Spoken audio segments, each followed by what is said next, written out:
trends come and trends go, and the trend in wedding photos right now is dragged shutter photos. Love it or hate it, it's here. But should photographers have all the fun? Not on my watch.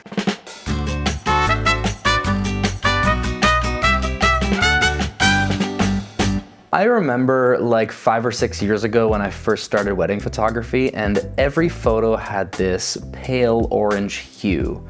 And the photos were nice, I just always wondered about them being timeless. Like, I'm not sure if I got my wedding photos done in a super stylized way that I'd be as stoked on them 20 years down the line. Maybe it's not important, maybe it's kind of like a tattoo, and if it makes me happy now, then it carries that value 20 years down the line. And for weddings, I always tell my couples to do what feels most authentic to you, because that's always the right answer.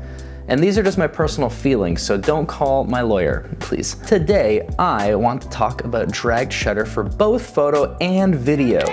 So I will explain how to do this effect for photo and also how you can get similar feel with your videos, because videographers are people too. First, let's start with photos. So the key to getting this right in camera really does come down to your shutter speed. Normally with photography, you want to keep your shutter speed at a minimum of double your focal length, lest you be cursed with 12 plagues upon your house, the third of which is motion blur. So for example, if you have a 50mm lens, which is like definitely above average, you will be at 1/100th of a second or greater.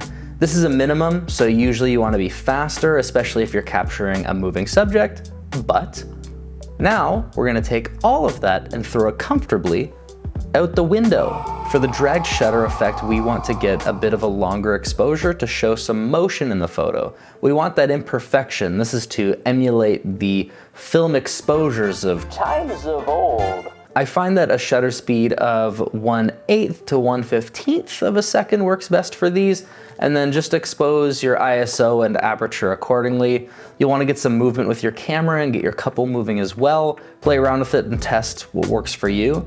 You may notice that even after shifting your ISO all the way down, you've had to crank your aperture up to like f10 and are therefore sacrificing all of your beloved depth of field. And this can be fixed by simply using an ND filter, which for anyone who doesn't know are like sunglasses for your camera. So you pop that sucker on and you can comfortably open up that aperture again without being blinded by the light of 1,000 suns. After capturing your photo, edit as you normally would, and bam, instant success. $1 million. Videographers, I know you're looking at me and you're saying, hey, what about us in the back? Well, I am here to share some secrets.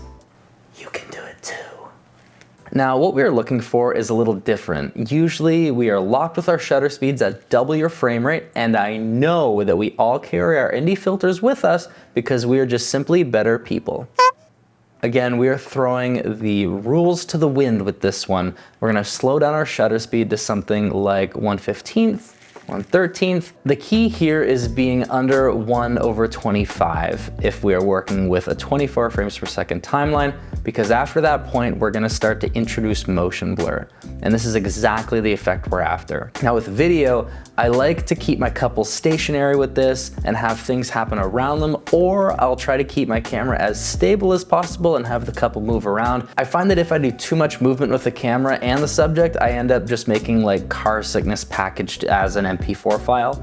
Either way, the results are fun and really bring back the feel of something like Super 8 footage. Hopefully this has been helpful and only like 2 years into the trend, so no time like the present. Give it a shot and let me know any questions that you have. Bye.